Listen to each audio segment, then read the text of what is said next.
everyone. Thank you for joining us today. I am so excited to be kicking off this year's Facebook Community Summit. This year things look a little bit different than in the past, but we are thrilled to bring together community leaders from all over the world to celebrate the amazing work that they are doing.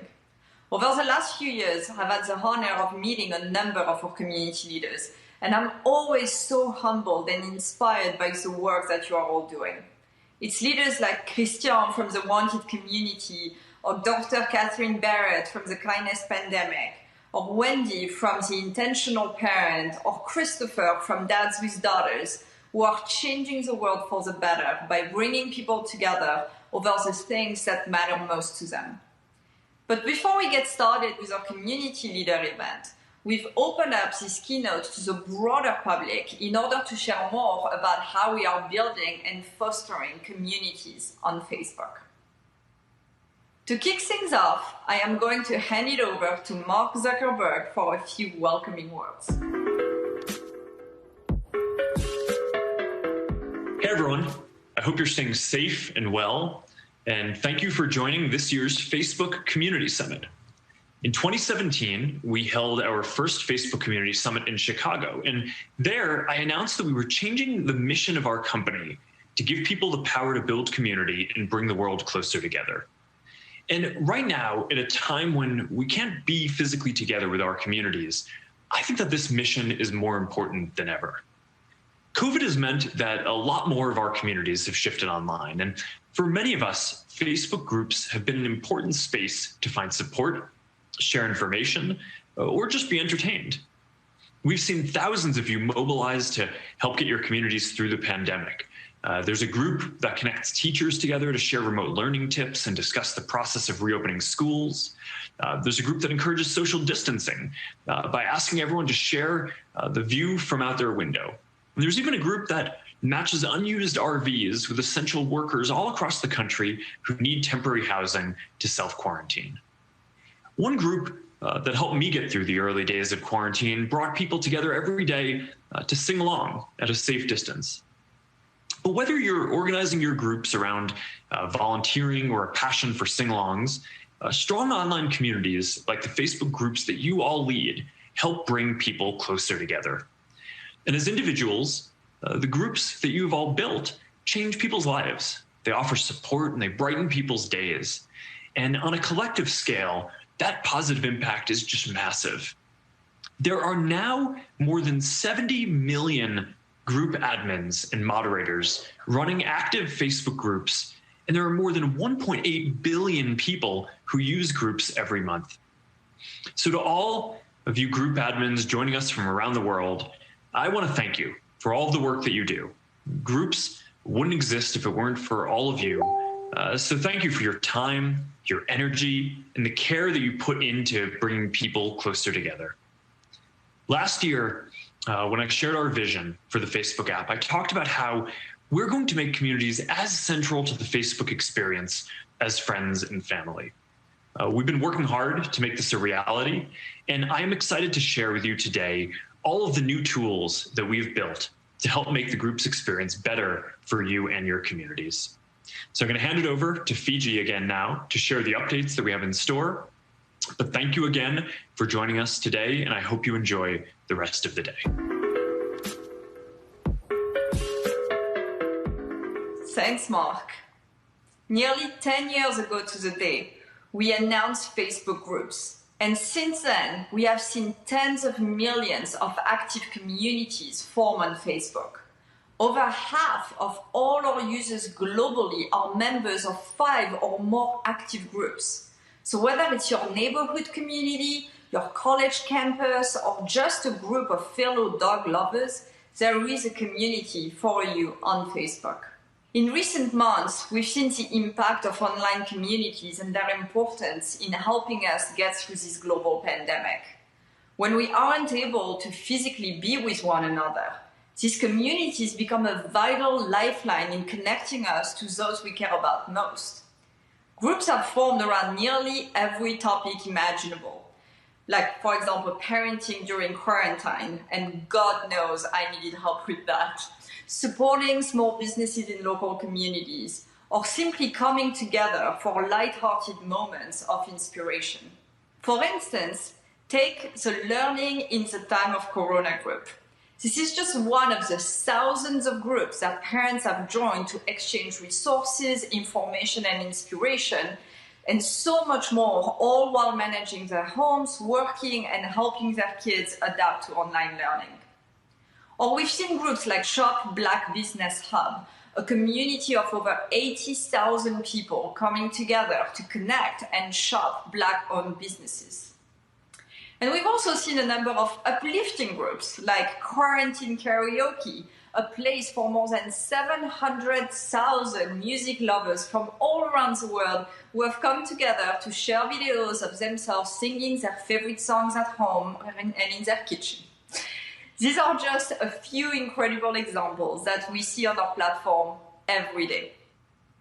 We know that inside groups, so many positive things happen, which is why it is a top priority for us to ensure that they stay a safe place for people.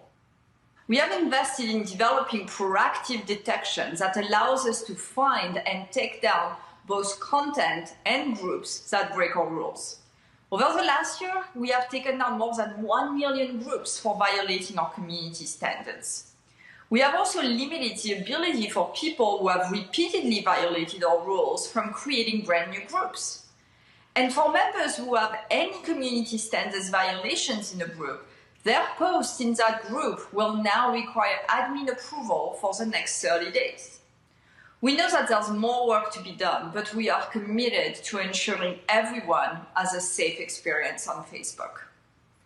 Given that it is the Facebook Community Summit, of course, I have some exciting announcements to make for both private and public groups. As we all know, admins are at the heart of every community. And around the world, over 70 million people are actively involved in building and running Facebook groups.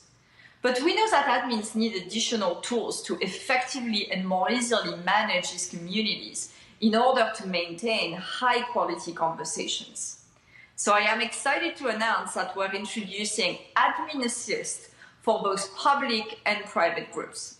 This is a tool that will make it easier for you to moderate the posts in your groups by allowing you to set rules so that Facebook can help do the work for you. For example, if you are an admin of a parenting group, you may not want new members to engage within their first months of joining, and instead you may want to ask them to use that time to listen and observe other members within the groups to get a real sense of the community. With Admin Assist, you can automatically set those rules for new members. We also recognize that managing content can be a challenge for active groups. So we're updating the ability to organize content with a new topics experience. Now, admins and members will be able to add a topic to any of their posts by simply using a hashtag before a keyword or phrase, and in turn, admins can then pin topics to the top of their groups for people to easily see. We also recognize that admins invest a lot of their personal time and energy into their communities. So we want to continue to provide ways that make it worth their investment. We already have a tool on Facebook called Brand Collabs Manager that allows pages to connect with advertisers for sponsorship deals. So I'm excited that we will now be extending this tool to public groups so that they too can find sponsors. We're also launching a new Facebook Certified Community Manager program to help empower community managers to further build, scale, and connect their communities, all through a certification program. So we've talked a lot about admins, but now we know that thriving conversations and discussions that matter to people are what ultimately drives community on Facebook. So for admins and consumers, we are adding new ways to have these conversations with one another in your groups. So with that, we're bringing back chats. This will allow for smaller and real-time discussions amongst group members. So if you are in a photography group, for example, and you have a specific question around where the best spot to photograph flowers is in your hometown, you can simply start a chat with a few of the members in the group to have a real-time conversation. We are also introducing 2 new ways to post within groups. The first is Q&As. With Q&As, admins can lead a question and answer session amongst its members. For example, James is the admin of a travel photography group. He has opened himself up to questions within the group about what it's like to be a photographer in Memphis. As questions come in from members, they are featured in a swipeable stack of cards that anyone following along can read and interact with. Second, we are also adding another swipeable feature called prompts. People are often looking for light-touch ways to engage with one another and start conversations. Take Patrice Baker, for example, a member of a barbecue group. Since it's Barbecue Sunday, she's used prompts to ask her community to share a photo of their Barbecue Sunday spread. Like Q&As, when people post their selfies in response to Patrice, people will be able to view them in an easy, stackable way. And we're soon going to let group members customize their profiles to allow them to be more relevant to the specific community they're in. For example, Ariana is a huge gamer and she's part of a gaming community on Facebook. With this new feature, she can now adjust her name and photo within that group to reflect her gaming handle and her gaming avatar. And lastly, while it's been important for us to support private groups, we also want to continue to make sure that we support public groups. Public groups are an amazing space that allows for people to share information, be entertained, and stay up to date on the latest trends. For example, you will often find me with other Gilmore Girls fans trying to apply Gilmore Girls wisdom and memes to current events, and trust me, it is very entertaining. So we're excited to start testing a ton of new experiences that will make it much easier to discover public groups and these types of awesome discussions. Public group posts will now get more distribution on and off Facebook so that more people can discover and join in on the conversation. On Facebook, we will surface related public group discussions across the Facebook app through your newsfeed, so you can dive deeper on topics that are relevant to you, and also through the groups tab so that you can see what is popular across public groups that you might not be a part of. So when someone posts a link or reshares an existing post on Facebook, we will now show you when these posts are also being discussed in other groups so you can join the conversation. We will also make joining a public group as simple as possible. People will be able to join public groups without having to wait for admin approval. That being said, admins of public groups can still decide who can post and comment in their groups and even choose to allow non-members to participate.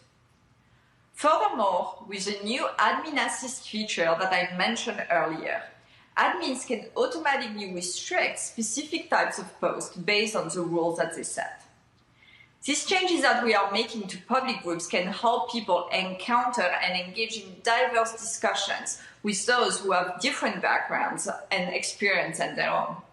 Now, one unique use case of public groups that we've seen become more popular are those hyper-focused around one very specific interest.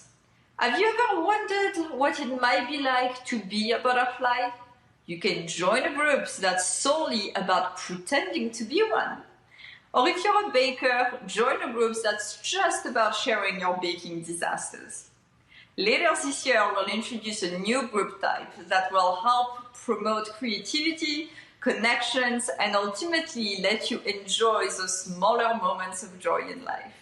We will start testing these features over the next few months and look forward to feedback to make sure it's the best experience possible.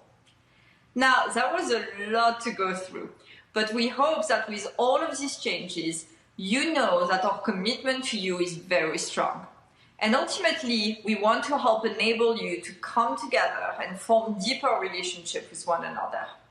To help bring this to life, there's no better way than for you to hear directly from a few folks who are at the heart of their communities.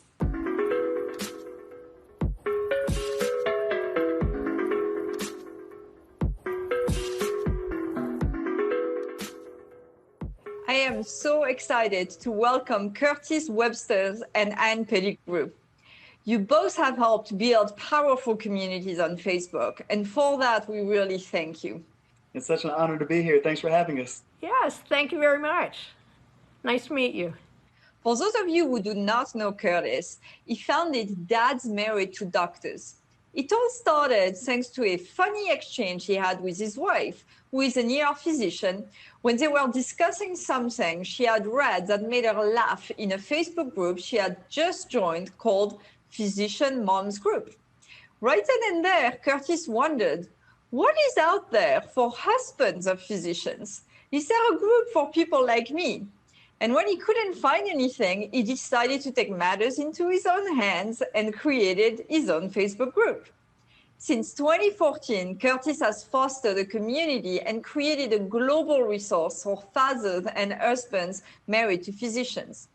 Now, over 3,800 dads from all over the world come together on Facebook and empower and educate one another to be better dads and husbands. Our other wonderful guest today is Anne Pettigrew, who has been a member of What's This Bird for 2 years. Anne has always been an avid birder. At 16 years old, she purchased a pair of binoculars so she could discover and watch birds. Fast forward 50 years, and now Anne has brought this passion online to connect daily with others who share her love of birds.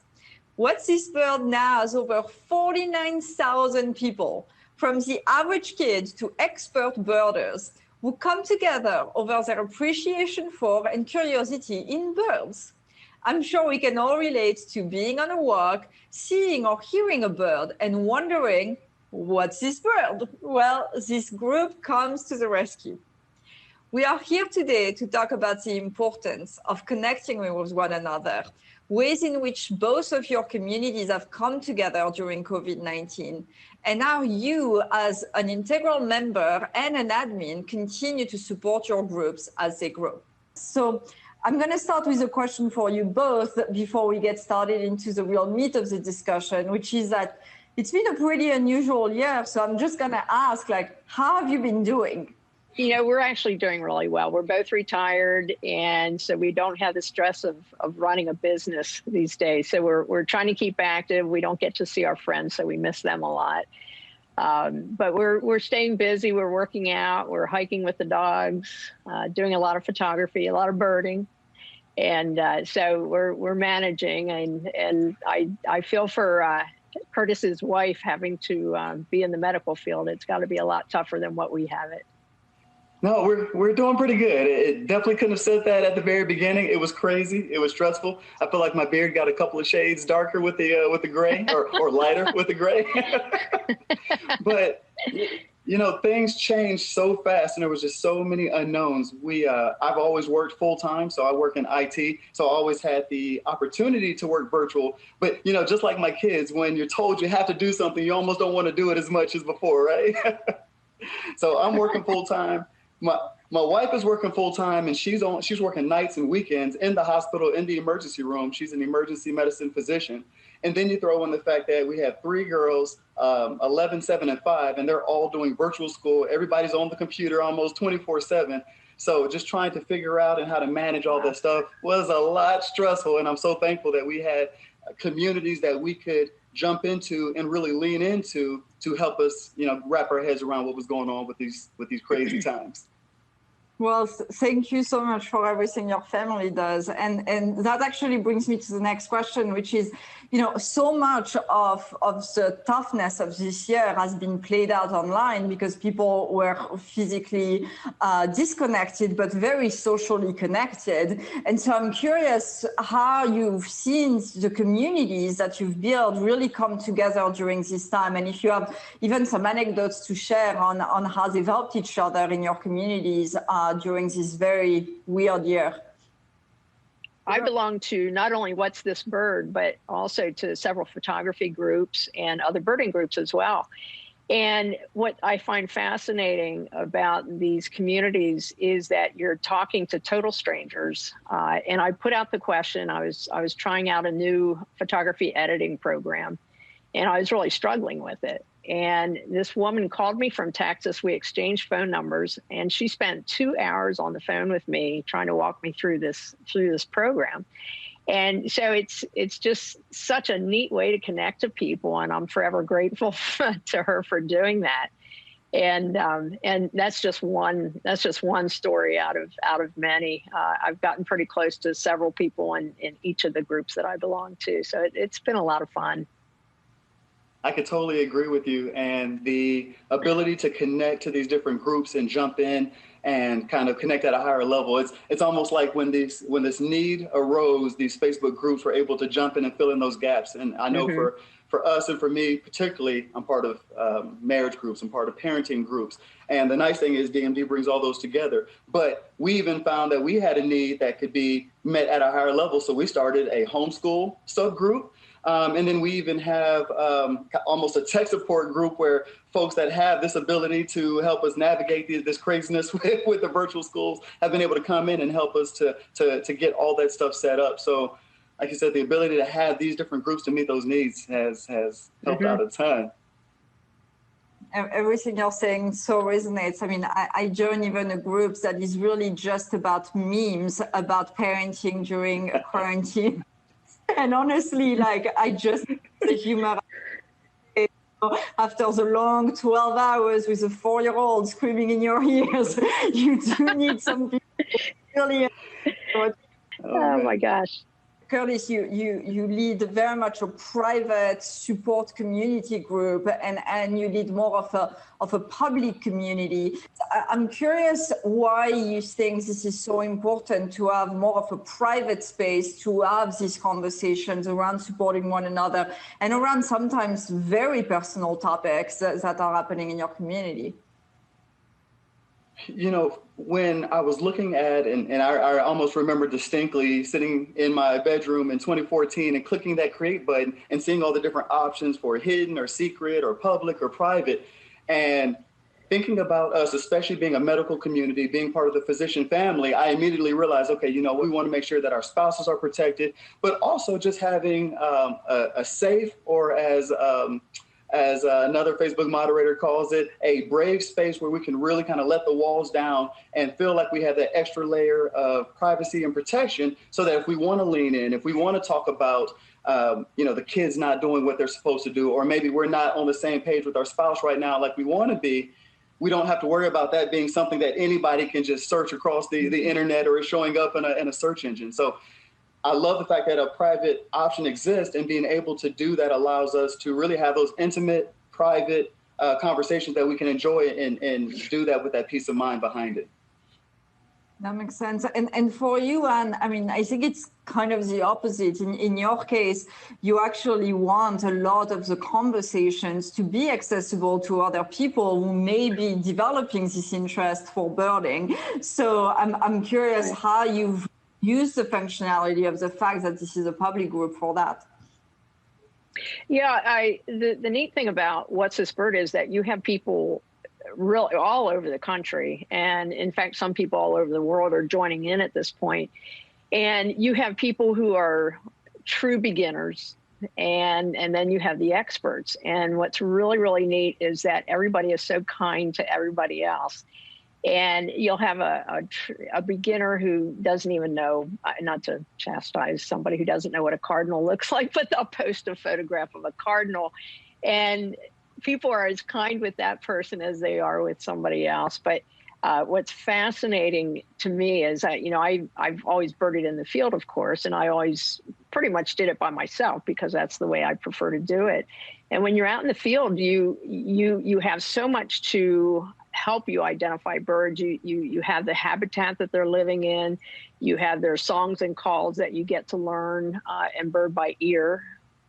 You have the way they behave. They all have certain flights and the way they fly. So you have all these clues to help you identify the bird in the field. So now you're looking at a photograph, a 2-dimensional photograph of sometimes a lousy photograph, and you get people coming in and trying to figure out what this bird is. And in most cases, for those of us who have been birding for a while, it's not difficult. But then you get some that are in certain classes of birds, like flycatchers are particularly difficult. And even the experts have to really think sometimes and try to look at all the different field marks to decide what this bird is.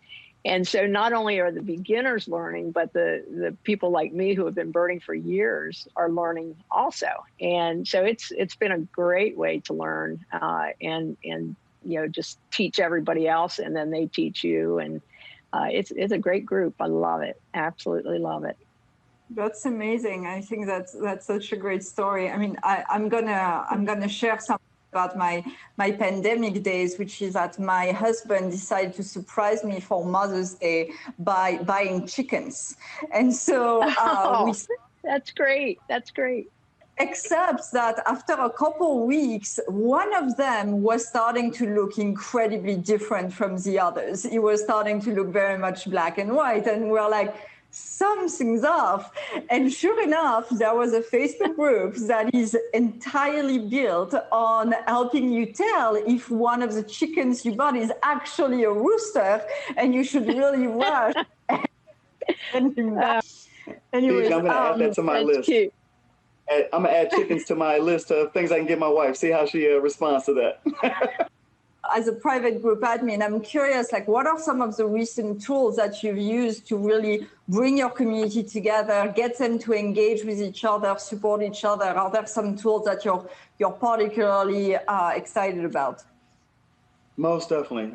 As I said earlier, one of the things that is amazing about Facebook is I feel like, and I appreciate the fact that you always have your ear to the ground, that you're always relying and reaching out to the leaders to find out what are the tools that help out. Perfect example. I can put up a poll and go and ask the guys in the group, hey, what do you think about getting my wife a chicken for her upcoming birthday? So, but truthfully, a tool like a poll has been phenomenal, because that's actually how I was able to find out that we wanted to start up a homeschooling subgroup. I could put that up there and say, how many people think something like this would be valuable? So polls have been great.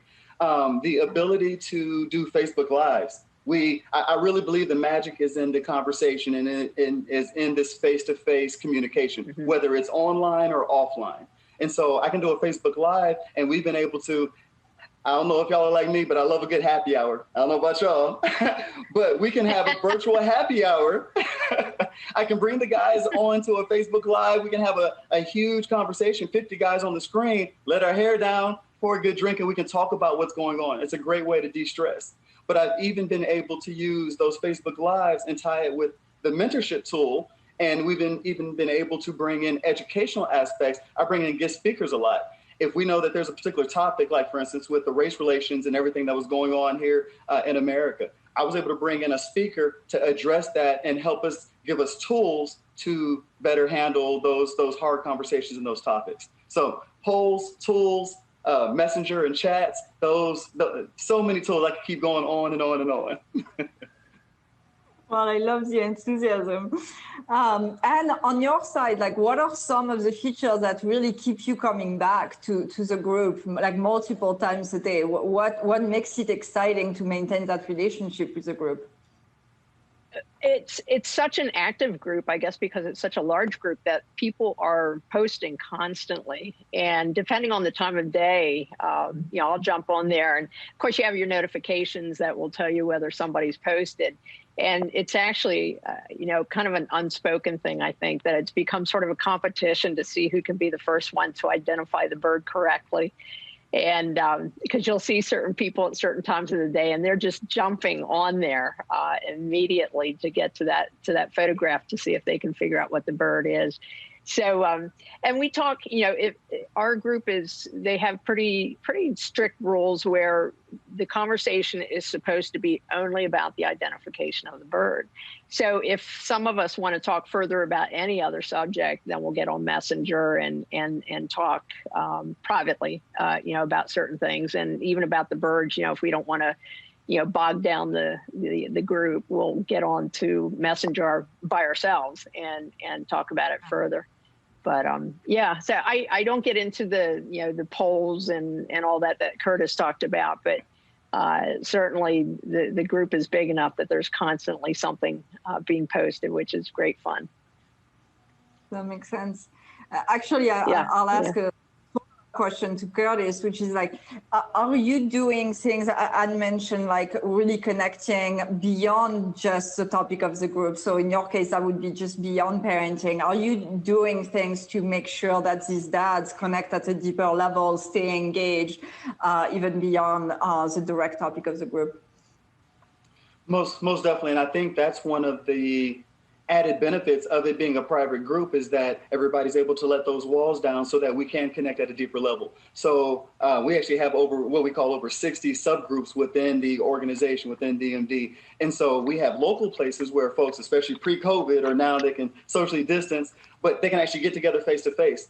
We actually had 2 members to connect. One needed a particular organ, and the other said, you know what, I actually am a match and I can actually help you with that. So we've had folks to connect and even be willing to give a body part to a complete stranger, but they have that connection through a Facebook group. We have 2 other guys that were able to connect, and one was able to get a job from the other person. So many opportunities for those deeper, more personal connections and relationships that are all possible because we have a place where we can connect.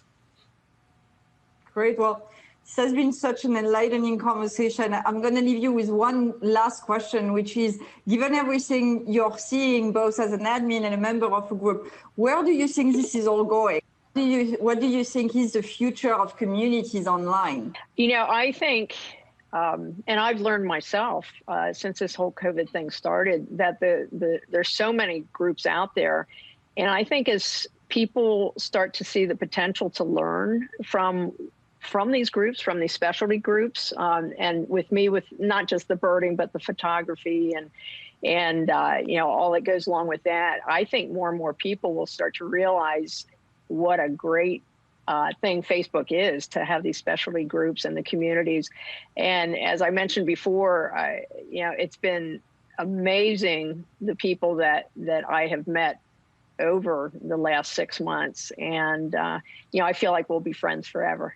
Yeah, I would totally agree with you, Anne. I think that's one of the things that, as you were talking about earlier, PJ, what keeps you coming back on a day-by-day basis, always learning something new, always having those new conversations, those notifications. Something my group members hear me say all the time, it's almost the motto of DMD is, life is better when we do life together. And I really appreciate and love the fact that there's so many groups that are always popping up. I always try and encourage folks, if you can't find the perfect community for you, or there's one that doesn't quite fit the bill, hit that create button and go ahead and get it up and running. There's so many opportunities for connection and being able to create those deeper bonds. And so as far as the future, being able to tag my posts, being able to have things in topics, those were some of the things that we had challenges with beforehand, was trying to categorize our information, our communication. So groups have come so far in the 5 years that I've been running mine, and I'm only even more excited about the future of where groups are going. Curtis and Anne, thank you so much for being with us today. It was just so amazing to hear how you continue to foster and support these communities, especially during times like these. We really appreciate you taking the time, and also for playing such an important role during this exciting event. So once again, really thank you. And also thank you to everyone else for tuning in to this FCS keynote. We actually covered quite a lot, from new engagement tools to our new admin tools to our new discovery features to help uncover all of the amazing conversations that happen in public groups. Everything we've shared today adds up to one thing. The Facebook app is making it easier than ever to connect with more of what you love. Thank you again so much for joining us.